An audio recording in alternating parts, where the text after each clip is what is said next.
Hi സുഹൃത്തുക്കളെ, എല്ലാവർക്കും നമസ്കാരം.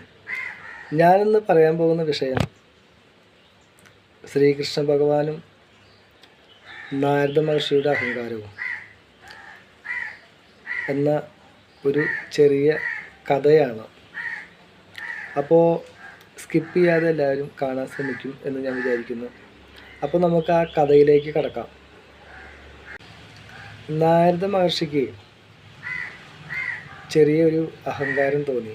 താനാണ് ഈ ലോകത്തിലെ ഏറ്റവും വലിയ കൃഷ്ണഭക്തൻ എന്നാണ് മഹർഷി കരുതിയത്.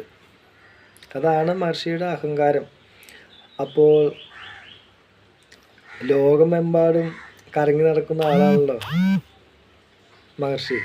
നാവിൻ തുമ്പിൽ സദാ നാരായണ നാരായണ എന്ന മന്ത്രവും ജപിച്ചുകൊണ്ട് നടക്കുന്ന മഹർഷിയാണ്. അപ്പോൾ തൻ്റെ ഭക്തിയിൽ ഭഗവാൻ എന്ത് കരുതുന്നു എന്നറിയാനുള്ള ഒരു ആകാംക്ഷയിൽ മഹർഷി നേരെ ദ്വാരകയിലേക്ക് പുറപ്പെട്ടു. ഇത് മനസ്സിലാക്കിയ ഭഗവാൻ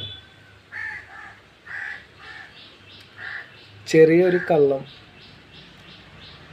മഹർഷിയോട് പറഞ്ഞു. മഹർഷി അവിടെ എത്തിയിട്ടോ.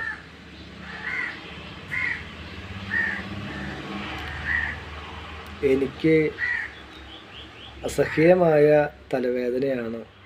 മരുന്നും മന്ത്രവും കാര്യങ്ങളൊക്കെ ചെയ്തു, ഒരു കുറവുമില്ല. അപ്പോൾ എൻ്റെ ഏതെങ്കിലും ഒരു ഭക്തൻ്റെ കാലടിയിലത്തെ മണ്ണ് എനിക്ക് വേണം, എൻ്റെ നെറ്റിയിൽ ചാലിച്ച് പുരട്ടാൻ. എങ്കിലേ ഈ വേദനയ്ക്ക് ശമനമുണ്ടാകൂ എന്ന് മഹർഷിയോട് പറഞ്ഞു. നാരദൻ ഉടൻ തന്നെ ദ്വാരകയിലെ വലിയ പണ്ഡിതന്മാരുടെയും ഭക്തരുടെയും അടുത്തേക്ക് ഓടി. കാര്യം കേട്ടതും എല്ലാവരും ഞെട്ടിപ്പോയി. ഭഗവാന്റെ നെറ്റിയിൽ ഞങ്ങളുടെ പാദധൂളി പുരട്ടുകയോ? അത് വലിയ പാപമല്ലേ? കൂടാതെ തന്നെ ഞങ്ങളെല്ലാവരും നരകത്തിൽ പോകില്ലേ? ഇത് കേട്ടതും നാരദ മഹർഷി ഒന്ന് ഭയപ്പെട്ടു. തൻ്റെ പാദധൂളി സാക്ഷാൽ ശ്രീ വിഷ്ണു ഭഗവാന്റെ നെറ്റിയിൽ പുരട്ടുന്നത് ചിന്തിക്കാൻ പോലും നാരദന് കഴിഞ്ഞില്ല. ആ ഭയത്താൽ നരകശിക്ഷ ഭയന്ന് നാരദ മഹർഷി അതിൽ നിന്ന് പിന്മാറുകയാണ് ഉണ്ടായത്. ഒടുവിൽ ഭഗവാന്റെ നിർദ്ദേശപ്രകാരം നാരദൻ വൃന്ദാവനത്തിലെത്തി. ഗോപികമാരെ കണ്ടു. ഭഗവാന് തലവേദനയാണെന്ന് കേട്ടതും ഗോപികമാർ എല്ലാവരും വളരെ അസ്വസ്ഥരായി. തങ്ങളുടെ കാലിനടിയിലെ മണ്ണെല്ലാം വാരിക്കൂട്ടി ഒരു തുണിയിൽ പൊതിഞ്ഞുകൊണ്ട് നാരദന് കൊടുത്തു. നാരദൻ അത്ഭുതപ്പെട്ട് ചോദിച്ചു, നിങ്ങൾ എന്താണ് ഈ ചെയ്യുന്നത്? ഭഗവാന്റെ ശിരസിൽ നിങ്ങളുടെ പാദധൂളി അർപ്പിച്ചാൽ അത് മഹാപാപമാണെന്ന് നിങ്ങൾക്കറിയില്ലേ? ഇതിൻ്റെ പേരിൽ നിങ്ങൾ നിത്യനരകത്തിൽ പോകേണ്ടി വരും. ഗോപികമാരെ കണ്ണീരോടെ പറഞ്ഞു, നാരദരെ, ഞങ്ങൾക്ക് നരകത്തിൽ പോകാൻ യാതൊരു പേടിയുമില്ല. ഞങ്ങൾ യുഗാന്തരങ്ങളോളം നരകയാതന അനുഭവിക്കാൻ തയ്യാറാണ്.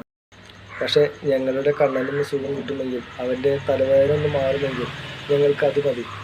ഞങ്ങളുടെ മോക്ഷത്തേക്കാൾ വലിയതാണ് അവൻ്റെ സന്തോഷം. നാരദൻ സ്തംഭിച്ചു പോയി. തൻ്റെ ഭക്തിയിൽ ഞാൻ എന്ന അഹങ്കാരമുണ്ടായിരുന്നു എന്നും, എന്നാൽ ഗോപികമാരുടെ ഭക്തിയിൽ ഭഗവാൻ മാത്രമേ ഉണ്ടായിരുന്നുള്ളൂ എന്നും അദ്ദേഹം തിരിച്ചറിഞ്ഞു. യഥാർത്ഥ ഭക്തി എന്നാൽ സ്വന്തം ലാഭനഷ്ടങ്ങൾ നോക്കാതെ ഭഗവാന് വേണ്ടി പൂർണ്ണമായി സമർപ്പിക്കലാണെന്ന് നാരദൻ മനസ്സിലാക്കി. ഭഗവാന്റെ തലവേദന അപ്പോൾ തന്നെ മാറി. അദ്ദേഹം പുഞ്ചിരിച്ചുകൊണ്ട് നാരദനെ നോക്കി. നാരദൻ തൻ്റെ അഹങ്കാരം വെടിഞ്ഞ് ഭഗവാനെ വണങ്ങി. ഈ കഥയിലെ സന്ദേശം യഥാർത്ഥ സ്നേഹവും ഭക്തിയും സ്വാർത്ഥതയില്ലാത്തതാണ്. നാം ചെയ്യുന്ന കർമ്മത്തിൻ്റെ ഫലം എന്തായിരിക്കും എന്നതിനേക്കാൾ അത് ആരോടുള്ള സ്നേഹത്തിൻ്റെ പുറത്താണ് ചെയ്യുന്നത് എന്നതിലാണ് അതിൻ്റെ മഹത്വം ഇരിക്കുന്നത്. അപ്പോൾ എല്ലാവർക്കും കഥ ഇഷ്ടപ്പെട്ടെന്ന് വിചാരിക്കുന്നു. അപ്പോൾ പുതിയ വേറൊരു കഥയുമായി വീണ്ടും വരാം സുഹൃത്തുക്കളെ. അപ്പോൾ എല്ലാവർക്കും നന്ദി, നമസ്കാരം. പിന്നെ ഇഷ്ടപ്പെട്ടാൽ മറ്റുള്ളവർക്കും ഒന്ന് ഷെയർ ചെയ്യൂ. Okay, bye bye.